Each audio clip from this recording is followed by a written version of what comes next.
이제 어떤 사람은 남들보다 가진 것도 많고 잘하는 재주도 많고 또 외모나 스펙도 뛰어나지만 늘 불만 속에 사는 사람이 있습니다. 그래서 다른 사람들에게도 좋은 말이나 선한 행동보다는 악의적인 또는 무감무정한 그런 언행을 즐겨 하는 거예요. 이제 아무런 감정이 섞이지 않은 그런 말과 행동, 차갑고 딱딱하다는 겁니다. 반대로 또 어떤 사람은 참 보면 가진 것도 없고 내세울 만한 재주나 능력도 부족하고 그래서 늘 힘들고 괴로울 것처럼 그렇게 보이지만 다른 사람에게 힘을 주고 또 돕기도 잘하고 무엇보다 그 존재 자체가 주변 사람들에게 참 소중하게 느껴지도록 만드는 그런 사람도 있더라고요. 그러니까 따뜻한 사람이죠. 요즘 이제 아무리 물질이 곧 가치가 된 세상이라고 하지만 좋은 학교 나오고 좋은 직업을 가지고도 다른 사람에게 해를 끼치고 결국 자신도 위기를 만나는 사람들 뉴스에 많이 나오잖아요. 그런가 하면 아르바이트로 하루하루 힘들게 살아도 아직 가진 게 별로 없어도 자신의 목숨을 걸면서까지 남을 돕고 구하는 일을 마다하지 않는 사람도 뉴스에 가끔 나오고 있어요. 그러면 여러분은 어느 쪽입니까? 어느 쪽? 어떤 사람으로 자리매김하고 싶으십니까? 아무리 그래도 나는 가진 사람 쪽. 가진 사람, 없는 사람, 이런 기준으로 보는 것 자체가 잘못된 거죠. 세상에 더하기가 되는 사람과 또 빼기가 되는 사람이라고 해야 될까요? 이제 안타깝게도 저도 그다지 누구에게 더하기가 되는 사람은 아닌 것 같아요. 이제 사실 마음으로는 그러기를 바라지만 가진 것도 없고 부족하기도 하면서 또 앞에서 말한 그 알바처럼 누굴 돕고 선한 영향력을 끼치는 사람이 되지도 못한다는 것입니다. 그런데 이런 고민과 내적인 어떤 이런 갈등, 이것이 저만 있으면 그나마 다행인데 요즘 많은 사람들이 겪는 고민인 것 같아요, 이것이. 그러나 적어도 이제 이게 아주 절망적인 것이 아닌 게 정말 악한 사람이라면 이런 고민조차도 하지 않겠죠. 그렇게 되기 전에 내가 어떻게 하면 이제 다른 사람과 또 공동체에 가치 있는 존재가 될까, 소중하다고 여길 법한 그런 사람이 될까, 이거를 알고 변화되어야 합니다. 이제 그러기 위해서 필요한 게 있어요. 그러기 위해서 필요한 거. 이거를 이제 오늘 말씀 가운데서 알아보려고 합니다. 우리가 내 삶에 이걸 딱 들여놓으면 바뀌는 거예요. 이게 바로 이제 감사입니다. 감사. 오늘 말씀 우리가 잘 아는 말씀이죠. 몇 번 전하기도 했는데 용서할 줄 모르는 종의 비유 이렇게 말합니다. 이야기는 이렇습니다. 지금 한참 예수님과 제자들이 천국에서 큰 사람이 누구인지에 대해서 이야기를 나누고 있는 거예요. 제자들은 어떻게 생각했냐면 주님과 가까이 있는 사람, 주님과 더 친밀한 사람이 주님이 왕 되신 그런 나라에서 큰 사람으로 대접을 받을 거다, 이런 생각한 것 같아요. 그러니까 사실은 이게 메시아에 대한 오해라고 할 수 있겠죠. 그런데 주님께서는 자꾸 어린아이 같이 순전해야 된다, 겸손해야 된다, 이런 말씀하시고 그런 사람이라야 천국에서 큰 자다, 이렇게 말씀하시는 거예요. 사실 이거는 그만큼 이제 어린아이만큼 주님을 의지하고 또 주님 말씀에 순종해야 된다, 이런 의미가 있는 것이죠. 그러면서 또 어린아이 같이 연약한 사람을 돕고 그 편이 돼주는 사람, 그 사람이 바로 큰 사람이다, 이런 말씀도 덧붙이고 계십니다.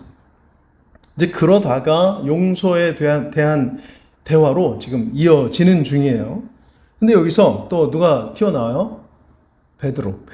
참 그렇습니다. 베드로는 주님께서 지금 작은 자, 연약한 사람을 귀하게 여겨라, 이렇게 말씀하신다고 생각한 것 같아요. 그래서 자기가 아주 그 주님의 말씀에 딱 맞는 사람이라는 것을 이제 보여드리고 싶었는 모양이에요. 제가 바로 수제자 베드로입니다. 이렇게.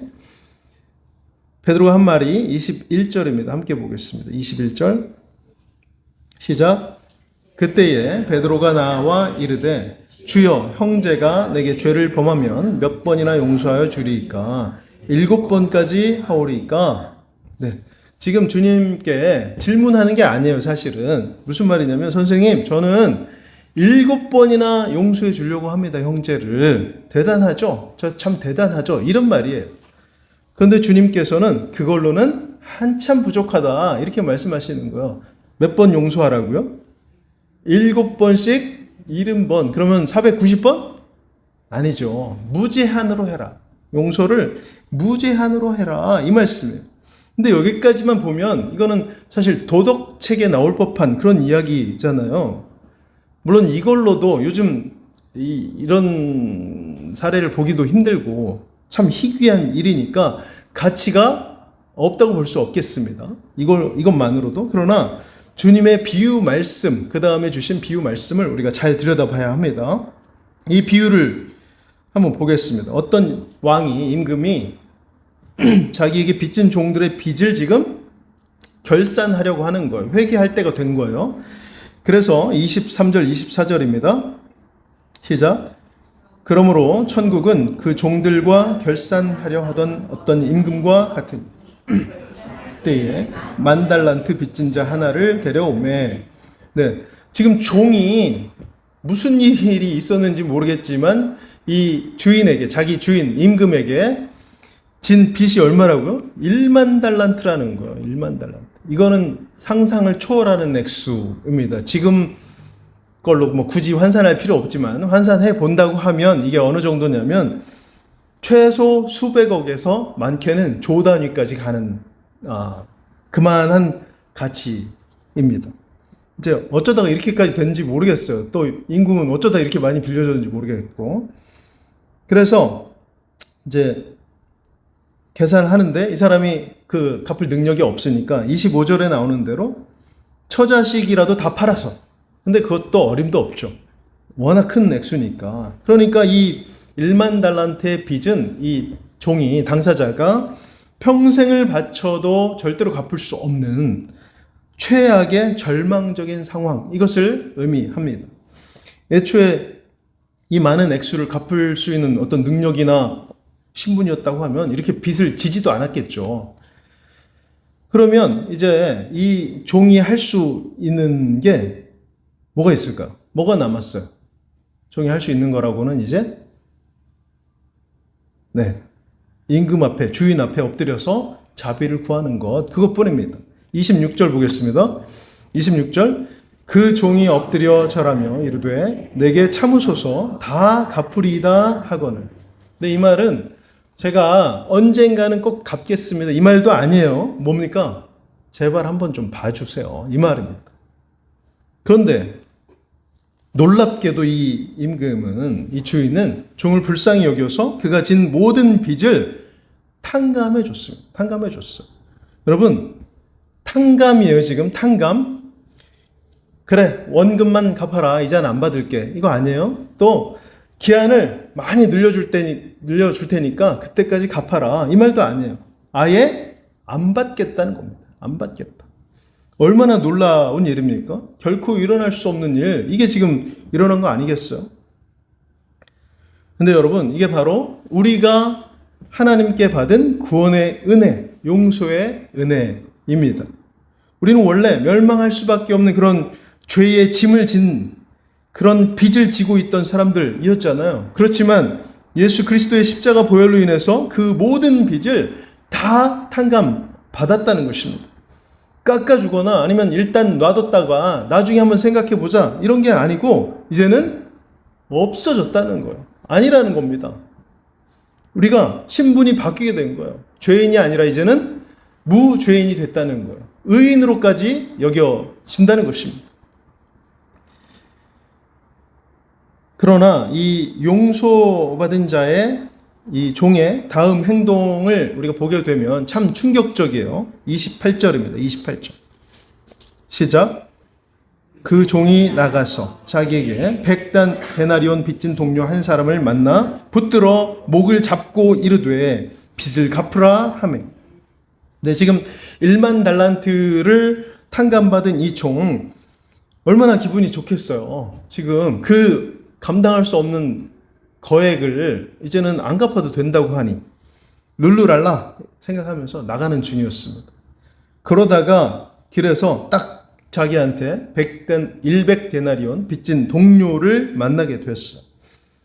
금방도 말씀드렸지만 지금 머릿속에 그 1만 달란트가 있어야 될 거잖아요. 지금 그만큼 번 거나 마찬가지죠. 그 큰 액수 다 어디다가 없어지지는 않았을 것 같은데, 하지만 이 악한 종은 그 생각은 날아가 버리고 뭐만 보여요. 지금 저 100데나리온이 도망하고 있구나, 이것만 지금 보이는 거예요. 화가 머리끝까지 나서 뛰어가 붙들고 목을 잡고, 자기 동료라고 나오잖아요. 지금 동료예요. 동료인데도 무자비하게 내게 진 그 빚을 100데나리온을 아포도스, 당장에 갚아라, 다 갚아라, 이렇게 다그치고 있습니다. 100데나리온, 당시에 이제 노동자들의 하루 품삯이 1데나리온이라고 합니다. 그러니까 100일치 품삯일 거 아니에요. 그러면 요즘으로 치면 뭐 한 1,000만 원쯤 된다고 볼 때에, 적은 건 아니지만 아까 얼마를 탕감받았어요? 1만 달란트, 조 단위라니까요. 거기에 비하면 이거는 아주 비교할 수 없이 적은 금액이잖아요. 티도 안 날 것 같아요. 없어져도, 이만큼 없어져도, 1만 달란트에서는. 그런데도 그 돈 아까운 겁니다. 그 동료 미운 거예요. 동료가 자기가 그 주인에게, 임금에게 한 것과 똑같이 그런 말로 애원했지만 이 악한 종은 탕감은커녕 봐줄 생각이 조금도 없는 겁니다. 결국 이 동료를 빚을 다 갚을 때까지 너는 오게 있어라, 이렇게 조치하고 있습니다. 여러분, 이것이 바로 감사가 없는 삶을 보여주는 모습입니다. 하나님께 받은 은혜를 잊어버리고 자기 중심적인 시각으로만 세상을 바라보는 삶이 바로 이런 거예요. 용수의 삶이 마른 삶이다, 이렇게 말할 수 있겠죠. 지금 자신이 받은 그 1만 달란트의 용서는 있고 동료의 100데나리온 빚은 크게 보이는 것입니다. 그러고 보니 앞에서 지금 임금이 이 악한 종에게 1만 달란트 탕감해 줬지만 그런 큰 은혜를 받았음에도 불구하고 이 사람이 감사를 드렸다는 내용 있어요? 없어요. 받은 은혜에 대한 감사가 없으니 다른 사람을 용서할 그 마음, 그 자비 없는 것입니다. 여러분, 감사가 없는 마음에는 작은 서운함이나 또 손해에도 분노가 싹트고, 결국 그 분노로 인해서 자신의 생각과 영혼까지 지배당하게 되는 것입니다. 이제 그래서 어떻게 되죠? 그래서 결국 임금에게 이 소식이 들어가게 됩니다. 32절과 33절 말씀. 32, 33 시작. 이에 주인이 그를 불러다가 말하되 악한 종아, 네가 빌기에 내가 네 빚을 전부 탕감하여 주었거늘 내가 너를 불쌍히 여김과 같이 너도 내 동료를 불쌍히 여김이 마땅하지 아니하냐 하고. 주인은 이 종의, 이제 여기서는 악한 종이라고 이제 나오죠. 이 종의 그 동료에 대한 무자비함, 이걸 듣고 분노했습니다. 그래서 탕감시켜 줬던 빚을 다시 갚아라, 이렇게 지금 명령하고 있어요. 뿐만 아니라 마찬가지로 이 종을 옥졸에게 넘겨버립니다. 종도 하는 일을 왕이 못하겠어요. 감사가 없는 삶은 받은 은혜마저 잃어버리고 고통과 심판에 처하게 되는 것입니다. 옥에 갇혔다고 끝나는 거 아니잖아요. 다 갚아야 된다는 것입니다. 감사가 없는 삶은 아무리 많은 것을 얻었어도 그건 어느새 잊어버리고 결국 남을 용서하지 못하고 고통 속에 갇히는 삶, 차갑고 메마른 삶이 돼 버리는 거예요. 반면에 우리를 진정으로 부유하게 하는 것은 감사입니다. 삶이 풍성해지는 감사. 35절을 보겠습니다. 35절. 너희가 각각 마음으로부터 형제를 용서하지 아니하면 나의 하늘 아버지께서도 너에게 이와 같이 하시리라. 예수님은 지금 이 비유를 통해서 우리가 마음 중심으로 형제를 용서하는 것이, 하나님의 말씀에 순종하는 것이 하나님 아버지께 받은 은혜에 합당한 감사다. 그런 삶이다. 이것을 가르쳐 주십니다. 우리가 주님으로 인해서 도저히 감당할 수 없는 그 큰 은혜에 1만 달란트의 용서를 받았잖아요. 그것을 우리가 진정으로 깨달으면 100데나리온 빚진 동료를 용서하는 거, 이거는 너무나 당연한 일이죠. 아주 작은 일이 되는 것입니다. 내 삶에 하나님께 받은 감사가 충만할 때 우리는 그 은혜를 나누고 베푸는 그런 용서의 통로가 될 수 있습니다. 아니, 되어야만 합니다. 용서와 감사는 우리 안에 있는 미움이나 분노, 또 억울함 같은 어두운 감정을 몰아낼 수 있는 그런 힘이 되는 거예요. 감사할 때 우리의 시야가 열리고 나를 괴롭히던 문제로부터 우리가 자유함을 얻게 된다. 이 사실을 우리가 분명히 기억할 수 있기를 바랍니다. 여러분, 진정한 감사는 좋은 일이 있을 때만 하는 고백이 아닙니다. 오히려 고난 가운데서, 어려운 상황 속에서 하나님의 주권과 사랑을 인정하며 우리가 감사를 선택해야 됩니다. 그때 더 감사해야 되는 거예요. 바로 이런 감사가 우리 안에 기쁨과 평안의 열매를 맺게 하고 하나님의 뜻을 따라 사는 풍성한 삶으로 인도해 줄 것입니다. 사랑하는 성도 여러분, 우리가 풍성한 삶을 살기 위해 가장 먼저 할 일, 뭐라고요? 하나님께서 나에게 탕감해 주신 그 1만 달란트의 큰 빚을 매일 기억하는 것입니다. 잊지 않는 거예요. 예수 그리스도로 인해서 우리가 빚진 자에서 자유를 누리는 자로 바뀌었음을, 변화됐음을 우리가 잊지 말아야 한다는 것입니다. 바로 그 감사가, 하나님의 사랑과 주님의 은혜에 대한 그 감사가 우리를 바로 세워 줄 것입니다. 우리를 따뜻한 사람이 되게 하고 소중한 존재로 자리매김할 수 있도록 그렇게 이끌어 주는 것입니다. 시편 100편 4절 말씀, 감사함으로 그의 문에 들어가며 찬송함으로 그의 궁정에 들어가서 그에게 감사하며 그의 이름을 송축할지어다. 누구의 감사요? 다윗은 어떻게 보면 감사의 대가다, 대인이다, 이렇게도 말할 수 있는데, 다윗은 감사의 이유가 내가 누구고 또 하나님이 누구신지를 아는 데 있다, 이렇게 선포하고 있어요. 창조주 하나님께서 우리를 지으셨습니다. 우리는 그분의 거예요. 그분 소유예요. 그리고 우리는 목자이신 그분이 기르시는 양이기도 합니다. 이 고백은 우리가 조건이나 상황 때문에 감사하는 것이 아니라 하나님과의 영원한 이 관계 자체 때문에 감사한다, 이것을 깨닫게 합니다. 다윗은 그래서 배신당하고 또 조롱당하고 도망자로 살아야 할 그때에도 하나님을 찬양했죠. 감사했습니다. 또 예배 드렸습니다. 어떤 상황이어도 예배하는 것을 주저하지 않는 사람이었습니다. 감사함으로 나아갈 때 그의 삶은 하나님의 임재 안에서 더욱 풍성해지고 또 기쁨으로 가득 찼습니다. 여러분, 감사는 곧 최고의 기도이면서 예배입니다. 삶을 풍성하게 만들어주는 믿음의 능력이 감사라는 것을 우리가 다 기억할 수 있기를 바랍니다. 앞에서 본 이 악한 종의 삶은 받은 은혜를 잊어버리고 현재의 작은 욕심 또 근심거리에 빠져서 무자비함과 불평으로 얼룩지게 됐습니다. 이런 어리석은 결정은 결국에는 다시 모든 것을 잃게 되는 그런 결과, 스스로를 고통과 빈곤이라는 감옥에 가두는 그런 결과 낳게 됐어요. 감사가 없는 삶은 매인자의 삶이고 받은 은혜마저 잃어버리는 그런 메마른 삶이 되는 것입니다. 그러나 삶이 풍성해지는 감사는 하나님께 받은 용서와 사랑을 기억하고 그 사랑으로 다른 사람을 용서하고 품어주는 자유한 자의 삶이 된다. 진리가 너희를 자유케 하리라. 또 어떤 상황 속에서도 주신 은혜와 또 주실 은혜까지 생각하면서 넘어지지 않게 되는 것입니다. 오히려 인내하면서 새롭게 주실 은혜를 기대하는 그런 영적 성숙, 풍성한 믿음의 삶 된다는 것이죠.